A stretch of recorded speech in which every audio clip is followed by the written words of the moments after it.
어제 아침에 한 일간지 헤드라인 기사에 대기업 절반이 수익 반토막, 올해가 더 무서워라는 타이틀의 기사를 보게 되었습니다. 그래서 어떤 내용인가 살펴보니까 우리나라 대기업 절반이 2011년도 4사분기 수익과 2012년도 4사분기 수익을 대조해 보니까 절반 이상이 수익이 반토막이 났다는 것입니다. 심지어는 우리나라 대표적인 기업이라고 할 수 있는 한 기업의 경우에는 2011년 4사분기 수익이 8,844억인데 올해 4사분기 수익이 543억에 밖에 되지 않는다는 것입니다. 그래서 무려 8천억을 손실을 보게 되었다는 거예요. 뿐만 아니라 매출 1조 원이 넘는 대기업 가운데 이익이 50% 이상 줄었거나 적자를 기록한 기업이 42개 가운데 19개였다는 것입니다. 저는 이 기사를 읽으면서 대기업 절반이 수익이 반토막 났는데 올해가 더 무서워. 그 올해가 이제 우리나라의 산업 구조는 대기업과 그 다음에 2차 산업, 3차 산업, 4차 산업, 그게 서민들까지 연결되지 않습니까? 대기업이 흔들리게 되면 금세 한 6개월, 3개월, 6개월 이렇게 있다 보면 그게 모든 사람에게 영향이 미치게 됩니다. 그러면서 저희 교회에 사업하시는 분들의 얼굴이 떠올랐어요. 그러면서 또 하나 떠오른 게요, 제너럴 일렉트릭 그 CEO를 지냈던 잭 웰치가 쓴 위대한 승리라는 책, 예전에 읽었는데 그 책의 서론에서 나오는 이야기가 떠올랐습니다. 제가 한번 읽어보겠습니다. 승리는 위대하다. 단순히 좋은 것이 아니라 위대하다. 기업이 승리를 거두면 기업에 속한 사람들도 성공하고 성장할 수 있다. 더 많은 일자리와 기회가 모든 이들에게 주어지고 사람들은 미래에 낙관적인 전망을 할 수 있게 된다. 자녀들을 대학에 보내고 건강관리를 하고 은퇴 후에 생활 자금을 마련할 수 있다. 반면 기업이 실패하면 모든 이들이 타격을 받게 된다. 사람들은 두려움에 떨게 될 것이다. 재정 상태가 불안정해지고 타인을 위해 쓸 수 있는 시간과 자금도 제한된다. 결국 모두들 걱정에 빠져들고 그의 가족 또한 당황하게 된다. 오늘이 설 명절임에도 불구하고 많은 사람들의 실제 마음속에 들어가 보면 설이 하나도 반갑지 않대요. 왜냐하면 경기가 이렇게 어렵다 보니까 그 당사자인 남편도 그렇고 또 그 남편으로부터 이제 이게 남편의 월급을 가지고 살아가는 주부들도 그렇고 넉넉하지 않다 보니까 그거 자체가 스트레스인 거예요. 여러분, 취업문이 점점 좁아지게 되면 결국은 우리 자녀들이 취업문이 좁아지기 때문에 지금 영향을 받고 있지 않습니까? 어떻게 하면 이 위기를 잘 넘길까인 것에 근심만 들어가고 있어요.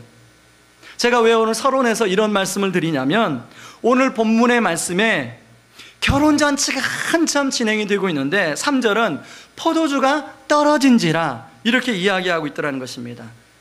이 개정개혁 성경이 좀 리얼하지 않아서 쉬운 성경을 보니까 좀 리얼하더라고요. 쉬운 성경의 2장 3절에 보니까 포도주가 바닥났을 때 예수님의 어머니가 예수님께 이 집에 포도주가 다 떨어졌구나 라고 말해 주었습니다.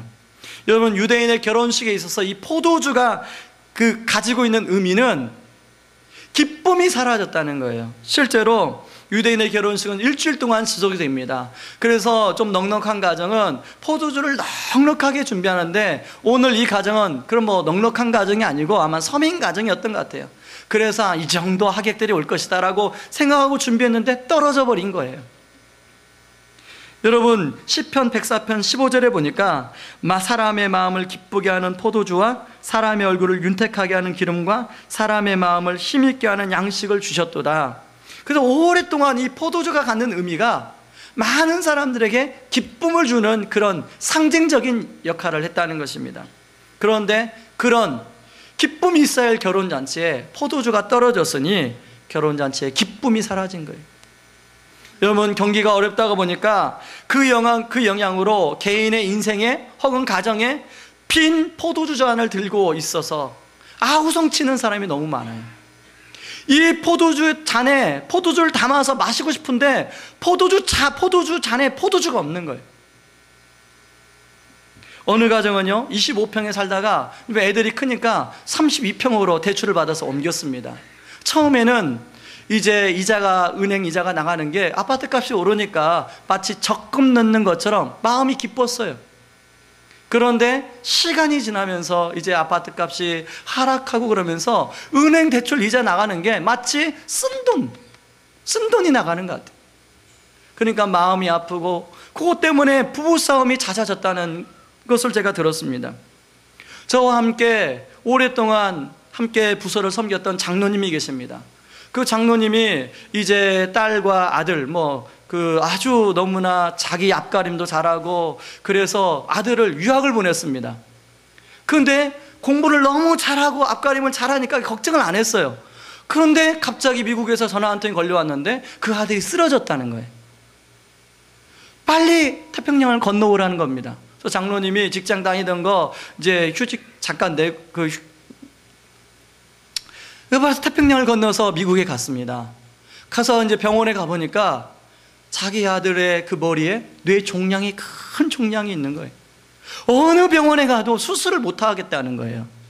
그래서 미국에 있는 병원, 한국에 있는 병원을 다 수소문해도 수술해 줄 만한 선생님이 없는데 딱 미국에 있는 선생님 중에 하나가 혹시 수술을 하면 살지도 모르지만 죽을 수도 있습니다.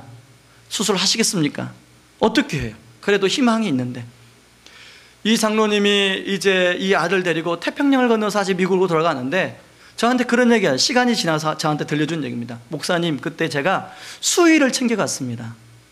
혹시 어떻게 될지 몰라서. 다행히도 그 아들은 수술을 여러 번 하고 또 온 교회가 기도해서 지금은 정상적인 예전처럼 그렇게 회복은 되지 않았지만 정상적으로 직장 생활도 하고 자기 앞가림을 하고 살아가고 있습니다. 그런가 하면요, 지난주에 한 집사님이 목사님 잠깐 상의할 게 있는데요. 예. 목사님, 제 친구 아들이 이번에 수능에서 제대로 자기 실력 발휘를 하지 못해서 자기 원하는 대학에 가지 못해서 방 안에만 있어서 나오지 않는다는 거예요. 목사님, 그 친구 아들을 돕고 싶은데 어떻게 도와주면 좋겠습니까? 그런가 하면요, 생각지도 않을 때 명예퇴직을 경험하면서 어려움을 겪고 있는 가정들이 참 많이 있습니다. 이것 외에도 우리가 생각하지 못한 상황으로 어느 날 갑자기 우리의 포도주 잔에 포도주가 떨어지는 일이 종종 발생하게 됩니다. 여러분, 이런 상황을 바라보시는 하나님 마음은 어떨까요? 우리는 인생의 잔치가 끝날 것 같은 위기를 만나서 절망과 낙심과 근심을 하는데 하나님 마음은 어떨까요? 저는 지난주에 매일 성경 말씀 가지고 쭉 말씀을 살펴보는 가운데 우리를 감찰하시는 하나님, 우리를 그냥 관망하시는 하나님이 아니라 우리를 살피시는 하나님에 대해서 묵상하게 되었습니다. 여러분, 창세기 16장에 보면 이제 사라가 그 하갈을 학대하니까 하갈이 살기 위해서 도망갑니다. 광야에 샘물길, 이제 소망이 없어요. 자기 고향으로 애굽으로 돌아가다가 도저히 아들하고 자기하고 살 수가 없어서 이제 죽기 직전입니다. 그때 하나님이 찾아오셔서 하갈아, 하갈아, 하갈의 이름을 불러요. 그때 하갈이 뭐라고 고백하냐면, 내가 이제까지 알고 있는 하나님은 사라 같은 주류의 인생만 도와주는 하나님인 줄 알았는데 하나님이 저 같은 것에 대해서 찾아오셨군요.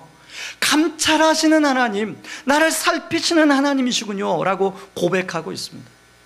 우리 하나님은 우리가 생각할 때 주류 같은 인생? 저는 어릴 때요, 우리 큰 집만 주류인 줄 알았어요. 하나님 안 믿는 우리 큰 집은 너무 잘 돼요, 일이. 명절 때만 되면 큰 집 가기가 싫어요. 그래서 여기도 다 오신 분 계시죠? 하나님 믿는 우리 집안은 왜 이렇게 궁상맞는지. 그런데요, 오늘 그런 하갈 같은 사람에게도 찾아오시는, 감찰하시는 하나님. 오늘 본문에 보면 포도주가 다 떨어졌어요. 그래서 마리아가 예수님께 갑니다. 예수님 좀 도와주십시오. 그랬더니 예수님 뭐라고 하냐면, 아직 내 때가 아닙니다, 어머니. 이 말은 무슨 말이냐면 예수님이 이제 공생의 사역을 시작하는 시점인데 지금부터 표적을 행하게 되면 구속사역에 어려움이 존재한다는 거예요. 그렇기 때문에 예수님은 아직 때가 아니라고 그래요. 여러분, 이게 굉장히 부정적인 거 아닙니까? 그러면 이제 더 이상 마리아의 요청이 거절된 거 아닙니까? 그럼에도 불구하고 오늘 본문의 2장 10절에 보니까 예수님이 그곳에 포도주를 공급했음을 알 수 있습니다.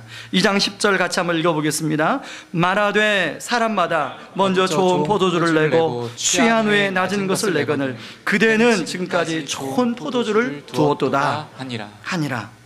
여러분, 여기 좋은 포도주, 이걸 원문의 의미를 그대로 문자 살린 NASB 영어 성경에 보면 그냥 단순히 좋은 포도주가 아니라 최상급 표현을 사용하고 있어요. 포도주 중에 최고로 좋은 포도주를 공급했다는 겁니다. 저는 이 말씀을 묵상하면서 우리 성도들 가정 가운데 포도주가 떨어져 잔치가 끝나는 위기에 있는 가정들, 하나님 그런 가정에 그냥 그저 그런 포도주가 아니라 최상급 포도주를 공급해주는 은혜가 있게 하여 주시옵소서. 그런 기도가 절로 나오더라고요.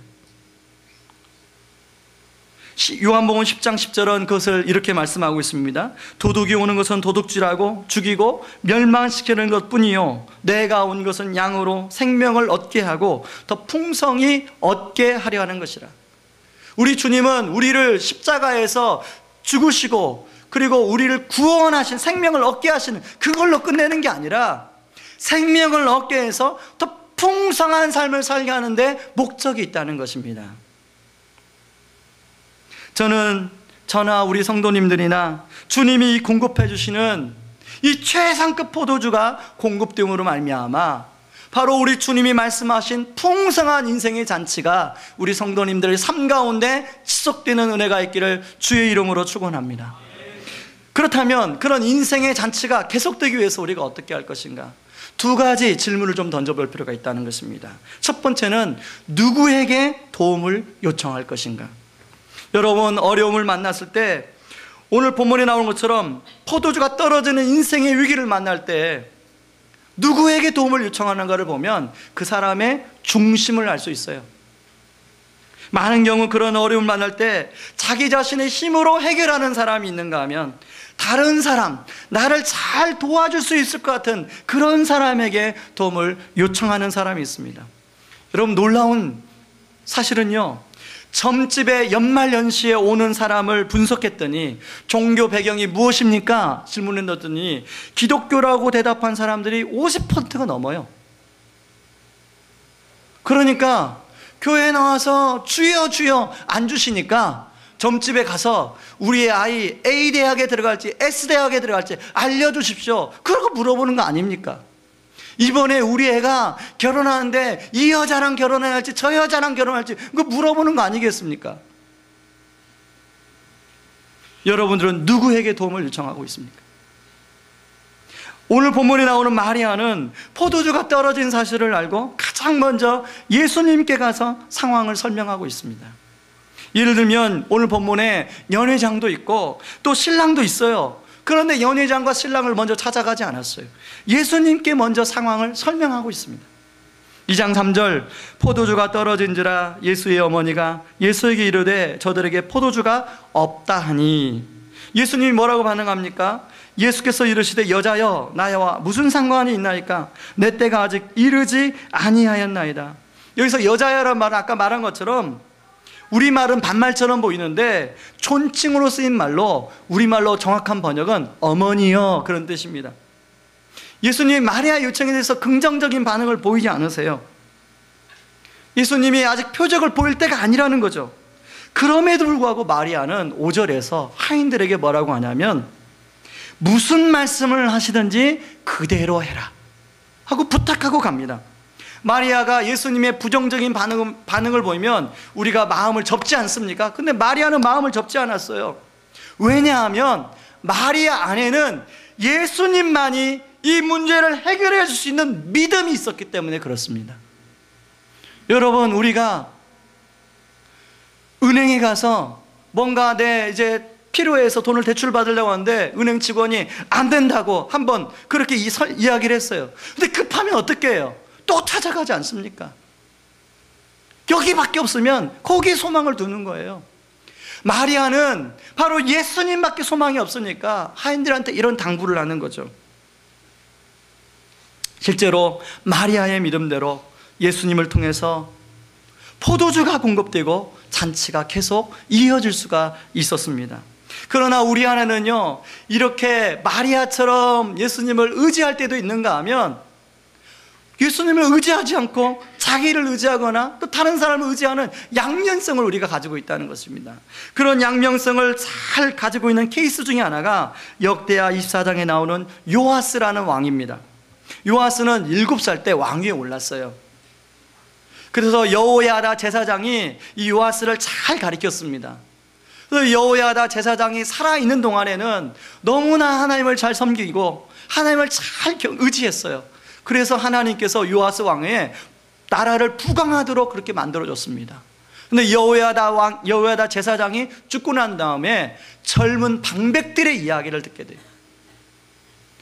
그래서 하나님은 여호야다의 아들 스가랴를 보내서 그 요아스 왕에게 경고합니다.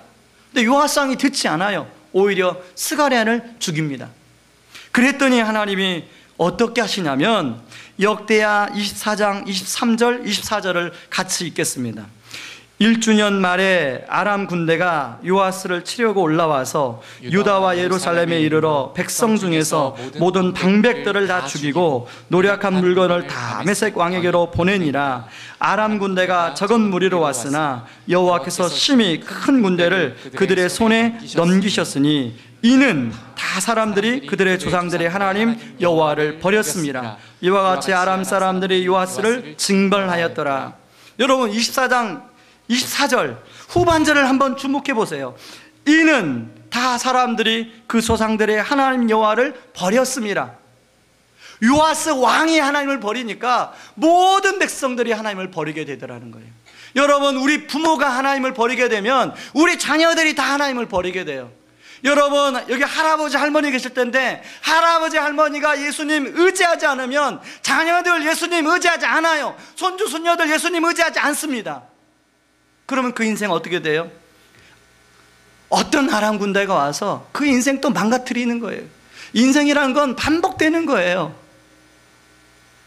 그런 거에 비하면 다윗은 철저히 하나님을 의지했어요.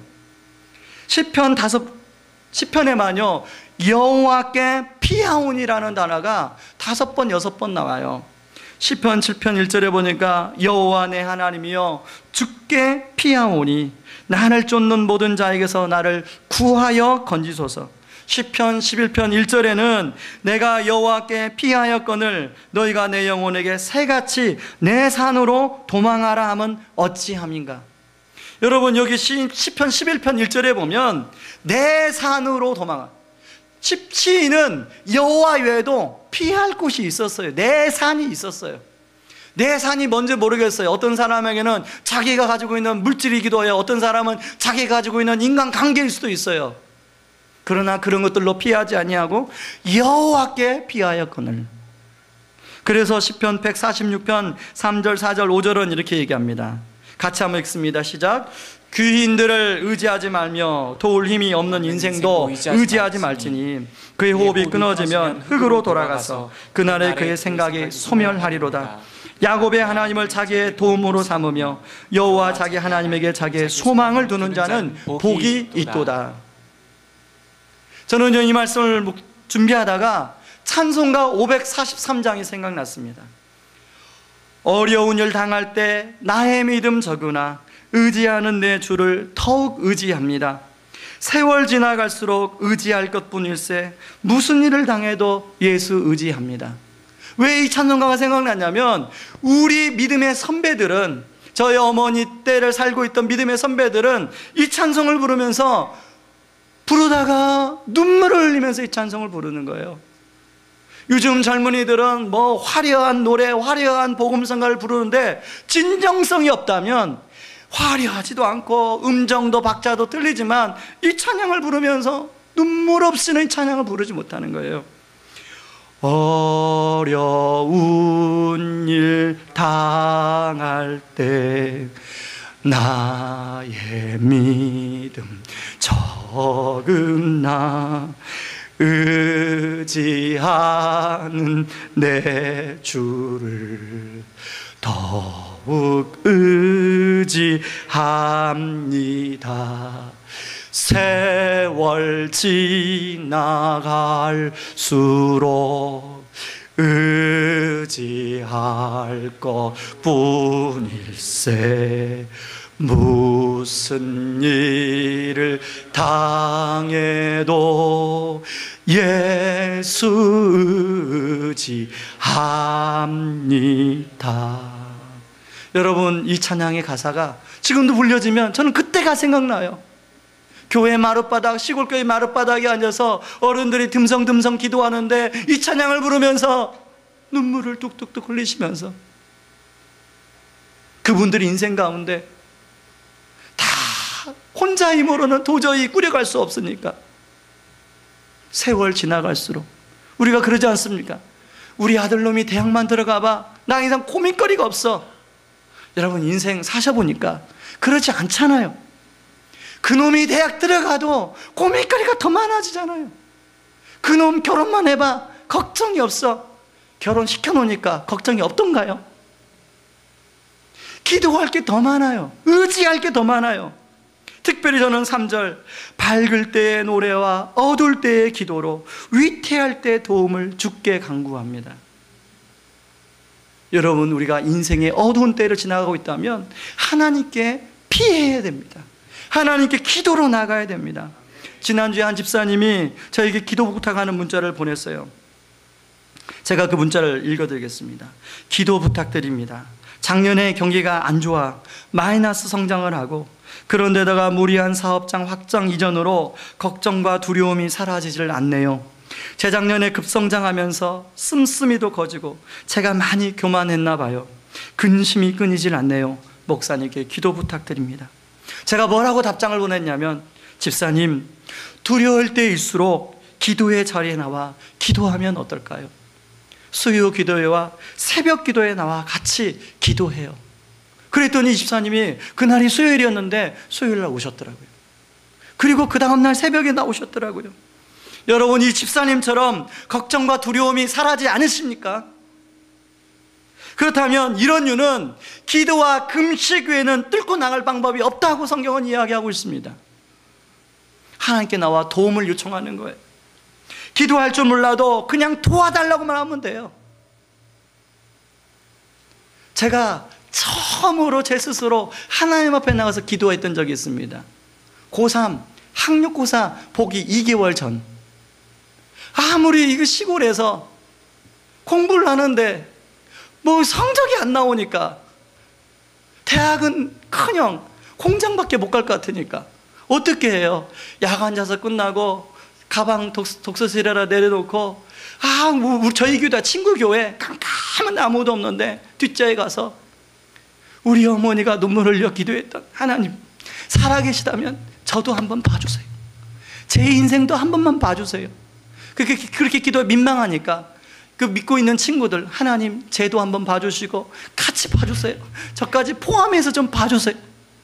그렇게 기도했는데, 지금 이렇게 그 후로 제 인생이 25년 30년이 지났는데 돌이켜보니까 하나님이 제 인생에 굴곡이 있을 때마다 하나님이 봐주셨더라고요. 저는 여러분들이 정말로 2013년이 분명히 더 어려울 거예요. 그 여파가 이제 몰려올 거예요. 더 어려울 거예요. 저는 어렵다고 생각하지 않습니다. 우리가 주님을 더 의지할 수 있는 환경이 이루어진다고 생각합니다. 주님을 더 의지하게 되면 하나님의 역사를 더 경험할 수 있는 환경이 주어지는 줄 믿습니다.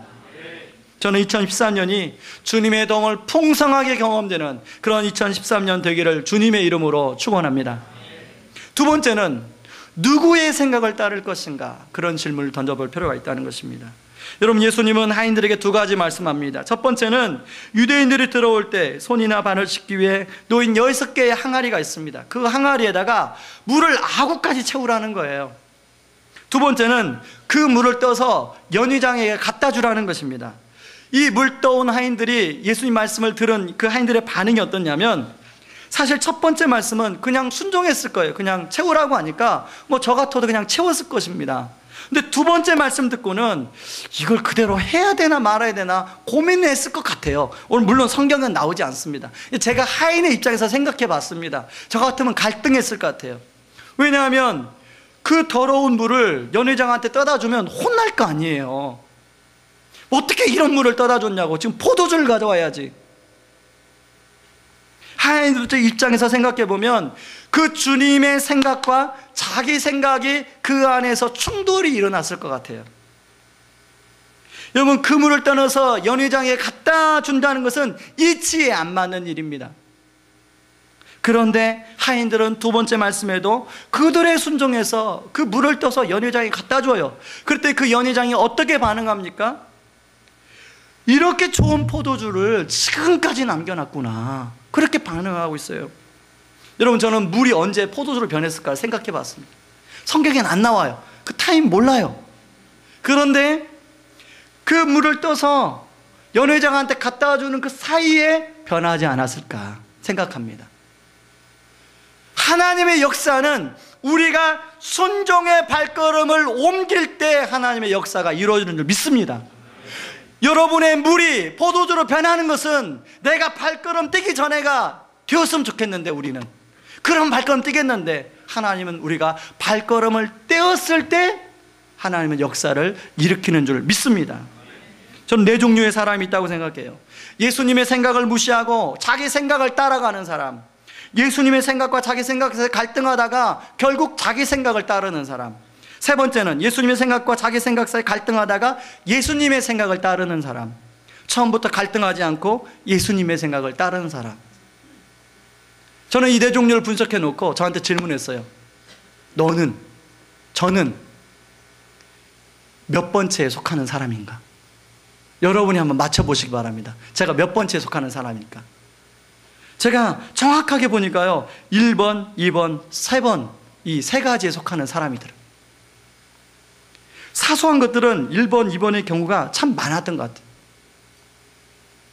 그런데 중요한 순간에는 세 번째 부류에 속했던 것 같습니다. 예수님의 생각과 제 생각과 막 갈등하다가 결국은 예수님의 생각을 따랐던 적이 인생의 중간중간에 많았던 것 같아요. 여러분, 이 교회를 개척할 때만 해도 그래요. 이미 이사장님은 저한테 11월 26일 날 이 학교를 허락했어요. 그런데 저는 이 주변의 여건과 과연 이렇게 그 신도시가 아닌 지역에서 교회를 개척하면 될까, 또 그런 얘기들 많이 해주니까, 그리고 또 제가 아는 분들이 저에게 여기다 개척하면 안 됩니다, 개척하면 안 됩니다, 그런 얘기를 너무 많이 들려주니까 저는 용인의 동백지구에 상가를 이렇게 잡아놓고 한 달을 갈등해, 한 달을. 그래서 실제로요, 인테리어 해주신 분을 여기에도 모셔오고 거기에도 모셔가고 한 달을 갈등했어요. 그러다가 죽으면 죽으리라, 여기가 주님의 생각 같아서 죽으면 죽으리라, 죽자 하고 이곳에 왔습니다. 그랬더니 주님이 안 죽이시더라고요. 여러분, 왜 연회장과 신랑이나 제자들을 통해 일하지 않으셨을까? 왜 하인들을 통해서 일하셨을까? 이런 또 질문을 던져봤어요. 여러분, 연회장이나 신랑이나 제자들이 훨씬 더 힘이 있지 않습니까? 그러면서요, 제가 스스로 내린 결론이 뭐냐면, 이 연회장과 신랑과 제자들은 자기 생각이 하인들보다 강한 사람이었을 것이다. 그렇기 때문에 하나님은 하인들을 사용했다는 생각이 들었습니다. 하인들은 원래부터 자신의 주인의 말에 순종하도록 훈련이 되어 있는 사람들이에요. 그렇기 때문에 비상식적인 것을 요구해도 갈등이 순간이 짧아요. 그런데 그렇지 않고 연회장이나 또 신랑이나 제자들은 자기 생각이 많은 사람들이에요. 그런 사람들은 그 갈등 속에서 에이 몰라, 내 생각대로 해, 그런 사람들이 많이 있어요. 여러분, 그 결과 어떤 결과가 벌어집니까? 요한복음 2장 9절 같이 읽습니다. 연회장은 물로 된 포도주를 맛보고도 어디서 났는지 알지 못하되 물도온 하인들은 알더라. 연회장이 신랑을 불러. 연회장은요, 그 잔치를 총체적으로 주관하는 사람이에요. 그러므로 누구보다도 포도주가 어디서 왔는지를 알아야 돼요. 신랑, 그 잔치의 혜택을 가장 많이 누리는 주인공이에요. 그러므로 포도주가 떨어지면 포도주가 또 어디서 공급됐는지 알아야 돼요. 제자들, 예수님의 손과 발이 되어줄 사람들이었어요. 누구보다도 포도주가 공급되는 근처를 알아야 돼요. 그런데 이 세 부류의 사람들은 방관자 역할을 하고 있어요. 여러분, 저는 이 세 부류의 사람들 보면서 직함은 있지만 하나님의 역사의 현장에 주인공이 아니라 행인, 지나가는 사람 역할만 할 수도 있겠구나 생각이라는 겁이 덜컥 들었습니다. 제가 담임 목사로 직함은 있지만 하나님이 이루시는 현장의 역사 가운데 저 역시도 그냥 지나가는 행인의 역할을 할 수도 있겠구나. 여러분, 여기에 나름대로 신앙생활을 오래 하신 분들 계실 거예요. 여기 나름대로 교회에서 직함을 갖고 있는 분들이 계실 거예요. 나름대로 자기의 경험 세계를 갖고 있는 분들이 계실 거예요. 저는 바라기는 저를 포함해서 모든 분들이 하나님이 이루시는 현장의 역사 현장의 주인공들 되길 바랍니다. 그런데 우리가 깨어있지 않으면 지나가는 행인의 역할을 할 수 있다는 거예요. 지나가는 행인의 역할을 안고 주인공 역할을 하기 위해서는 오늘 이 하인들처럼 주님의 생각을, 내 생각을 내려놓고 주님의 생각을 쫓아가는 사람이라는 것입니다. 우리 안에는 두 가지 생각이 있어요. 바울은 이것을 이렇게 설명합니다. 갈라디아서 5장 17절에 육체의 소욕은 성령을 거스리고 성령은 육체를 거스리나니 이 둘이 서로 대적함으로 너희가 원하는 것을 하지 못하게 하려 함이라. 여러분, 이것을 어떤 분이 이렇게 비유하더라고요. 우리 안에는 두 마리의 개가 있대요. 하나는 성령이 이끌어 가시는 개가 있고 하나는 육체의 소욕이 이끌어가는 개가 있대요. 그래서 어떤 개에다가 먹이를 주느냐에 따라서 그 개가 승리하게 돼 있대요. 여러분, 그렇다면 여러분 그동안에 저나 여러분이나 어떤 개에다 주로 먹이를 주었습니까? 다시 말해서 나의 생각을 주로 따랐습니까? 아니면 주님의 생각을 주로 따랐습니까? 지난주 신방에서 만난 한 집사님의 이야기를 잠깐 나누려고 합니다. 이분이 저한테 이렇게 말씀하시는 거예요. 목사님, 가만히 생각해 보니까 제가 그동안 50이 넘도록 너무 제 생각대로만 살아왔어요. 그러다 보니 인생이 이리저리 꼬이게 되었네요. 그러나 이제 결심했어요. 남은 인생 이제 제 생각대로가 아니라 주님의 생각대로 살겠다고 결심했어요. 그래서 교회 안에 정말로 믿음의 본이 되는 그런 분을 정했어요. 그리고 그분이 하는 대로 제가 하겠습니다. 하나님이 저는 그분의 고백을 받으셨을 거라고 생각합니다.